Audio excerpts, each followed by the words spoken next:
በነገራችን ላይ ያው በእኛ ማህበረሰብ ዘንድ ሰው እግዚአብሔርን ቢያምን እንኳን ምናልባት እግዚአብሔር ስላልፈቀደላት ነው ያልወለደችው አይልም። ወቀሳውን በየቀኑ አንተ አይምሮ ላይ ወረውራል። ለምን አታገባም?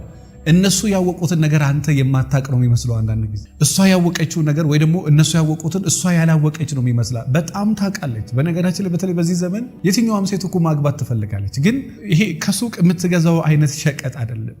እግዚአብሔር ሲሰጥ ነው የምታገባው። ከተሰጠ እኮ እምቢ አትልም። ካልተሰጠ ግን ምን ታደርገዋለህ ነው? ምን ማምጣት ትችላለህ ነው? እኔ በጣም የሚያለቅሱ ሴቶች አሉ ከ35 ዓመት አንስቶ እስከ 60 ዓመት ድረስ። አንዳንዶቹ አትሊስት ልጅ ወልደዋል። ልጅ ደግሞ ትንሽ መጽናኛ ነው። ቢያንስ ልጅ መውለድ በጣም ሲበዛ መጽናኛ። ሳትወልድ ደግሞ ረጅሙን እድሜህን እንደዚሁ ስትገፋ የመጸጸት አይነት፣ ተስፋ የመቁረጥ አይነት፣ ከሰው በታች የመሆን አይነት ስሜት ቢያንስ መውለድ ትችይ ነበር። እኔ ይገርማቸዋል። በጣም የሚያለቅሱ ሴቶች አውቃለሁ። ህይወታቸውን በእንባ የሚያሳልፉ በተለይ ከ40 በላይ በተለይ 40 ዓመት ሆኗ ስታገባ ከዛ በኋላ ጭንቀቷ 24 ሰዓት ጭንቀቷ ልጅ መውለድ ነው። ዓለም ይሄ ጭንቀቷ ራሱ ደግሞ ልጅ እንዳታረግዝ ከሚያደርጋት ነገር አንዱ ደግሞ ያ ጭንቀት ነው። በጣም ሰው ሲጨናነቅ ጽንስ እኮ እስከ መውረድ ይደርሳል። በጣም አደገኛ ጭንቀት አንዛይቲ ጽንስ እስከ ማስወረድ ይደርሳል በነገራችን ላይ። እና ምናልባት ማግባት ፈልጋችሁ ያላገባችሁ ሰዎች፣ መውለድ ፈልጋችሁ ያልወለዳችሁ ሰዎች የእውነት እናንተን የልብ እንዲሰማችሁ ብዬ ሳይሆን የእውነት አንዳንድ ጊዜ እግዚአብሔር አልፈቀደም ብለህ ማሰብ ትልቅ ነገር። ለምን መሰላችሁ? አንዳንዱ ቦታ ላይ ለአንዳንድ ሰዎች ሀብት ይሰጣል፣ ለአንዳንድ ሰዎች ትዳር ይሰጣል፣ ለአንዳንድ ሰዎች የሆነ ስልጣን ይሰጣቸዋል፣ ለአንዳንድ ሰዎች ልጅ ይሰጣል፣ ለአንዳንዱ ትዳር ይሰጣል፣ ለአንዳንዱ ዕውቀት ይሰጣል። አንዳንዱ በጣም አዋቂ ነው፣ ቤተሰብ መምራት ላይ ዜሮ ይሆናል። አንዳንዱ በጣም አይምሮ ያለው ቤቱ መምራት ላይ ዜሮ፣ ኃላፊነት የምትቀበለው ሚስት ነች። ሁሉንም ኃላፊነት ሚስት ተቀብላ የምትኖርበት ቤት አለ፣ ሁሉንም ኃላፊነት ባል ተቀብሎ የሚኖርበት ቤት አለ። አንዳንድ ቦታ ላይ ባል ጎበዝ ነው፣ አንዳንድ ቦታ ላይ ደግሞ ሚስት ጎበዝ ናት። ስለዚህ አንዳንዱ ቦታ ላይ ምናልባት እግዚአብሔር ስላልፈቀደ ነው። መቼም እግዚአብሔር እንዳለ ታምናል አይደለ? በህይወት እግዚአብሔር እንዳለ የምታምኚ ከሆነ ምናልባት ካላገባሽ፣ ካልወለድሽ፣ ካልተሳካ እድሜሽ 40 ከሆነ 45 ከሆነ 50 ከሆነ 60 ከሆነ ምናልባት እግዚአብሔር አልፈቀደ። ዛሬ ፀሐይ ይወጣል ብለሽ ፀሐይ ካልወጣ ምናልባት እግዚአብሔር አልፈቀደ። ይዘንባል ብለሽ ካልዘነበ ምናልባት አንቺ የፀሐይ ልብስ ለብሰሽ ዝናብ ከሆነ የዝናብ ልብስ ለብሰሽ ፀሐይ ከሆነ ምናልባት የእግዚአብሔር ፈቃድ። መቀየር የማትችው ነገር ላይ ራስሽን እንደማስጨነቅ በጣም ሲበዛ መጥፎና ከባድ ነገር ነው። ምንም መቀየር አትችልም። እዛ ቦታ ላይ ምንም መቀየር የማትችል ከሆነ መቀየር የምትችው ምንድነው? አመለካከትሽን፣ ለዛ ነገር ያለሽን ስሜት ግን መቀየር ትችያለሽ። 45 ዓመት 50 ዓመት አንቺ ፈልገሽው አይደለም። ብታገኝ እኮ ታገቢ ነበር፣ ብታገኝ እኮ ታገባ ነበር። አላገኘህም። ቢያንስ የአፍ ጠረን እንኳን መስማማት ያለብህ እኮ ትዳር ሴት ነችና ብለህ እኮ ዝም ብለህ አብራት ገባም እኮ። ለመኪና ሞተር ዘይት የሚመረጥበት ዓለም ላይ ለህይወት ደግሞ ሰው ብትመርጥ ምንም ነውር አለው ብዬ አላስብም። ግን ዋናው ነገር ምንድነው? በተቻለ መጠን አንዳንድ ጊዜ እግዚአብሔር ያልፈቀደና ምናልባት ልጅ ያልወለዳችሁ ሰዎች ዛትማች በጸጸት ራሳችሁን ባትጎዱ። አንዳንዴ ያ ስጦታ የእግዚአብሔር ስጦታ ነው። አንዳንዴ ደግሞ አግብታችሁ ወልዳችሁ አንድ ልጅ እያሳደጋችሁ የምትኖሩ ሰዎች ያም የእግዚአብሔር ሐሳብ ሊሆን ይችላል፣ የእግዚአብሔር ፈቃድ ሊሆን ይችላል። አዎ አንዳንዱ ነገር ላይ እግዚአብሔር ፈቅዶ ሊሆን ይችላል። ለምን ራሴን አስጨል ለምንድነው እንደዚህ ምላችሁ? በጣም በየቀኑ በቁጭት በጸጸት ህይወት የሚመሩ ሰዎች ስለማቅ፣ በጣም በቁጭት በጣም በጸጸት ህይወት የምትመራ ሴት ስለማቅ። ስለዚህ አንዳንዱ ነገር ላይ ምናልባት እግዚአብሔር አልፈቀደም። እግዚአብሔር ከፈቀደ አገባ ነበር፣ ወልድ ነበር። አልፈቀደም፣ አላገባውም፣ አልወለድኩም። እግዚአብሔር አልፈቀደም፣ አላገባውም፣ አልወለድኩም። አንዳንዱ ቦታ ላይ የእግዚአብሔር ፈቃድ ነው። ስለዚህ ካልወለድሽም ምናልባት እግዚአብሔር አልፈቀደም ይሆናል። አግብታችሁ ራሱ እኮ አለመውለድ እኮ አለ። አግብተህ እኮ አንዳንድ ጊዜ ልጅ ላይኖር ይችላል። በቃ እግዚአብሔር አልፈቀደም ብለህ አክሰፕት ታደርጋለህ። እና አንዳንድ ነገሮች ላይ ታገልና የታገልከው ትግል እስከ ጥግ ድረስ አድርሰው ምንም ውጤት ከሌለው ምናልባት እግዚአብሔር አልፈቀደም። አንቺም እንደዛ ማሰብ ቻይ፣ ምናልባት እግዚአብሔር አልፈቀደም ይሆናል።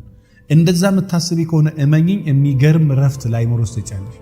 አለበለዛ 60 ዓመት ሆነ ቁጭ ብላ እንደምታለቅስ፣ 70 ዓመት ሆነ ቁጭ ብላ እንደምታለቅስ፣ 40 ዓመት ሆነ ቁጭ ብላ እንደምታለቅስ ሴት ነው። ባለሽ ነገር አታመሰግኝ፣ ደስተኛ አትሆኝም፣ ልጅ ተቀበለሽ አታሳድጊም።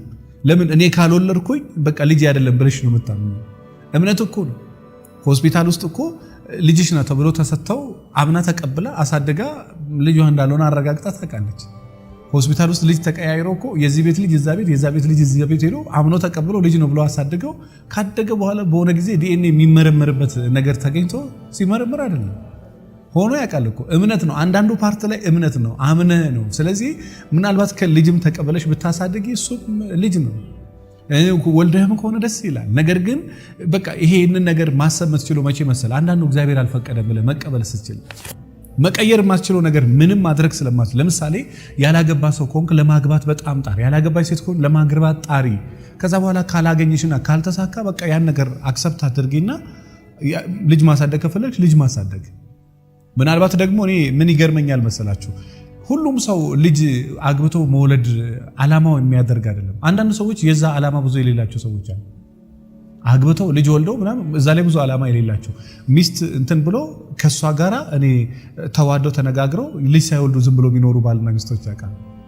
ያን ያህል መውለድ አይፈልጉም። ባልና ሚስቶች ናቸው። ሰው አትወልዱ ነው፣ ጣልቃ አትግቡ፣ በዚህ ጉዳይ የኔና የባለቤቴ እምነት ነው ብሎ ዝም ብሎ የሚኖሩ ባልና ሚስቶች አሉ። አምነውበት ልጅ እግዚአብሔርም ሲሰጥ ነው፣ ትዳርም እግዚአብሔር ሲሰጥ ነው። ነገር ግን ያልተሰጣቸው አምነው የተቀበሉ፣ የተሰጣቸው እነሱ ግን መውለድ የሚችሉ ግን መውለድ የማይፈልጉ ሰዎች አሉ። ያንን አምነው ተቀበሉ። ስለዚህ ምናልባት ልጅ ሳትወልጂ ረጅም እድሜ ያሳለፍሽ ሴት ወይ ደግሞ ሳትወልጂ እድሜሽ በጣም ረጅም የሆነ ያለፈ ሴት ያን ያህል አይምሮሽን በየቀኑ በጸጸት አትጉጁ። እግዚአብሔር ፈቅዶ ቢሆን ታገቢ ነበር። በቃ አልፈለገም፣ ያን ነገር በጸጋ ተቀበይ። በነገራችን ላይ ራሄል በመጽሐፍ ቅዱስ ላይ እንግዲህ እግዚአብሔርን ለሊያ ልጅ ሰጠኔ ልጅ ነስ በጣም ታማርር፣ በጣም ታለቅስ፣ ትጨነቅ ነበር። ልጇ የተወለደች ቀን ግን የሞተችበት ቀን ነው የተወለደው ልጅ ላይ። አንዳንድ ጊዜ ምናልባት በጣም የምትለምነው ነገር የሚያጠፋ ነገር ሊሆን ይችላል። እግዚአብሔር ከፈቀደ ይምጣ ትዳሩም፣ እግዚአብሔር ከፈቀደ ልጅ ይምጣ ሀብቱም ይምጣ፣ ካልፈቀደ ግን ምንም ነገር ይቅርብን። በኋላ በጣም የምታማርርበት ነገር ሊሆን ይችላል። እኔ በህይወት ዘመኔ እኔ መንጃ ፈቃድ አውጥቼ መኪና ኖሮኝ በቃ እሷን ብቻ ነው ማየት የምፈልገው የሚል ልጅ ነበረና የሚገርማችሁ መኪና ገዝቶ ዶልፊን መስመር መስራት ጀመረ። እሱ መስራት በተጀመረ በ6ኛ ወር በመኪና አደጋ ሞተ። ያ ልጅ ግን በቃ ምንድነው እስከምትሉት ድረስ 2 ዓመት 3 ዓመት 24 ሰዓት ልመናውና ጸሎቱና እንባው የነበረው መኪና ገዝቶ መኪና መንዳት። ግን ያ መኪና መጥፊያው ነው የሆነው። መኪና ገዛ፣ በገዛ መኪናው ነው የሞተው። ላው ሌላ ሰው እኮ ሳይዝ ነው ይሄ መስመር የሚሰራ መኪና ነው። ወደ መንገድ ልክ ሲሄድ ብቻው እሱና ረዳቱ አለ፣ እሱ ሞተ፣ ረዳቱ ትንሽ ተረፈ። ስለዚህ ነጥቤ ምንድነው? አንዳንድ ጊዜ የእግዚአብሔር ሐሳብ ሊሆን ይችላል፣ ላይሆንም ደግሞ ይችላል። በጣም የሚያጠፋን ነገር በጣም ልትፈልግም ትችላል። ያ ነገር መጥፊያም ሊሆን ይችላል። ስለዚህ አንዳንድ እግዚአብሔር ያልፈቀደው ነገር ላይ ምናልባት እግዚአብሔር ስላልፈቀደ ነው። አንቺም እንደዛው ምናልባት ሳትወልጂ ረጅም እድሜ ካሳለፍሽና እድሜሽ ሳትወልጂ ካለፈ በየቀኑ በጸጸት ራስሽን ከመጉዳት ምናልባት እግዚአብሔር አልፈቀደም። አግብቼ ቢሆን ፈታ ነበር ይሆናል፣ ወልጄ ቢሆን ልጄ ይሞት ይሆናል፣ ልጄ እኮ እኔን የሚያሰቃይም ሰው ሊሆን ይችላል። ሰው እግዚአብሔር አልሰጠኝ፣ የሰጠኝን ለምን አልቀበልም? ህይወት ተሰጥቶሻል፣ እሱ ለምን አትቀበይም? ህይወት ተሰጥቷል፣ ለምን እሱ አትቀበልም? የተሰጠህን ማትቀበል ከሆነ ያልሰጠህን የመቀበል እድል በጣም አናሳ ነው። ስለዚህ በተቻላችሁ መጠን ባላችሁ ነገር መጀመሪያ ደስተኛ ሁኑ። ምናልባት ካልወለድሽ፣ ምናልባት ካልወለድክ፣ ምናልባት ካልተሳካ ያልተሳካውን ፓርት ማማረርተውና የተሳካውን የተሰጠን ተቀበል። በተሰጠ ነገር ደስተኛ ሁን፣ በተሰጠነሽ ነገር ደስተኛ ሁን። አለበለዚያ በየቀኑ እየተጸጸት እየተቆጨሽ አንቺ የምታስተካክዩን ነገር ያለ እስከሚመስልሽ ድረስ በጣም 24 ሰዓት በጸጸት። እግዚአብሔር ከፈቀደ ይስጥሽ፣ ካልፈቀደ ግን ምንም ማድረግ አትችልም። ሰው ይላል አሁን ሰው ብዙ ነገር ይላል። ለምን አትወልጂም? ለምን አታገቢም? ለምን አታገባም? ለምን አትወልድም? ይላል ብዙ ነገር። እንደሚወራው ቀላል ነው ወይ? እኔ ራሴ እንደማወራው ሚዲያ ላይ ቀላል ነው ህይወት ነው? ከምናወራው በላይ ህይወት ከባድ ነው። በነገራችን ላይ ሲተነተን እዚህ ጋር ስታብራራው ቀላል፣ ግን ከባዱ ነገር ወደ መሬት የምታወርደው አንተ ነው። አየር ላይ የሚመስለው ነገር ወደ መሬት ላይ የምታደርገው አንተ ነው። ከሰራ ጠንክረካ ምን አይነት ትሆናለህ ብዬ ብል እሱ አየር ላይ ለነገር ነው። ወደ መሬት የምታወርደው ወደ ህይወት አንተ ነው። ወደ ህይወትሽ የምታወርጂው አንቺ ነሽ። ስለዚህ በተቻላችሁ መጠን በየቀኑ ራሳችሁን በጸጸት እንዳትጎዱ። ይሄ መውለድ እየፈለጋችሁ ያልወለዳችሁ፣ ማግባት እየፈለጋችሁ ያላገባችሁ ሰዎች ምናልባት እግዚአብሔር አልፈቀደም፣ በዛ ህይወት ደስተኛውን ነገም የማታ ማታ እግዚአብሔር የተሻለ ሰው ሊሰጥሽ ይችላል። እኔ በ52 ዓመቷ በ53 ዓመቷ በ54 ዓመቷ ያገባች የሀገር ከስተመር ቢሮ አለኝ። በ40 ዓመታቸው ያገቡ የሀገር ከስተመሮች አሉ። እንደዛ በ40 ዓመት በ50 ዓመቱ ያገባ ብዙ ከስተመሮች አሉ። ስለዚህ እግዚአብሔር ሊሰጥ ይችላል የማታ ማታ። የሰጠህን ግን በጸጋ ተቀበል። ካልሰጠህም ያልሰጠህን ነገር በቃ ስላልፈቀደ ነው ብለህ ደስተኛ ሆነህ ትኖር፣ ሰላም ሆነህ ትኖራለህ። አትጨቃጨቅም፣ አትከራከርም። ልክ በሆነ ጊዜ ኢዮብ መከራ ሲበዛበት ከእግዚአብሔር ጋር መከራከር ፈለገ። መጽሐፈ ኢዮብ 38 ላይ ስታነቡ እና በሆኑ የሚከራከር ከእግዚአብሔር ጋር ይከራከራል። እንግዲህ ወገብን ታጠቅና መልስ ስጠኝ ያለው እግዚአብሔርና በጣም ብዙ ኃይለኛ ለጆሮ የሚከብድ ነገር እና በአውሎ ንፋስ መካከል ሆኖ ሲናገረው መቆጣጠር እስከ እባክህን አንዴ ተናገር ያለውና ዳግመኛ ልናገርም ይቅር በለኝ ማረኝ ብሎ ለመነው እና በጣም ከባድ ነገር ነው ሲሉ የነበረው። በእውነት ትከራከራለህ ከኔ ጋር፣ እኔ የጫጩት ድምጽ እሰማለሁ አንተ ትሰማለህ፣ መባረክ ስኔ በዚህ ያለ ለአንተ መልስ ይሰጡሃል። ምድርን ማስተዳደረው አንተ ታስተዳደረው። ኦሪዮን የሚባለን ኮከብ ማሰማራው እኔ ነኝ፣ አንተ ታሰማራለህ። በባህር ውስጥ የሚሄደው ትልቁን አውሬ እኔ ያዘዋለሁ፣ አንተ ታዘዋለህ። ስለዚህ አንዳንድ ነገሮች መልስ የለንም እኛ ራሱና የሚከራከር ከእግዚአብሔር ጋር መከራከር አይቻልም። ስለዚህ አንዳንድ ነገር ካልተሰጠ እግዚአብሔር ይመስገን፣ ከተሰጠም ለህይወት ነው፣ ካልተሰጠም ለህይወት ነው። ስለዚህ ከተሰጠሽም ልጅ ተቀበይ፣ ካልተሰጠሽም ተቀበይ። ትዳር ከሰጠሽም ተቀበይ፣ ካልተሰጠሽም ተቀበይ። እሱ ነው ለዘላለም ህይወታችሁን የሚያሳርፈው፣ ለዘላለም ህይወትሽን የሚያሳርፈው እሱ ነው። ማግባት እየቻልክ ግን ማግባትን ብትመርጥ ጥሩ ነው። ማግባት እየቻልክ ግን ብታገቢ መልካም ነው።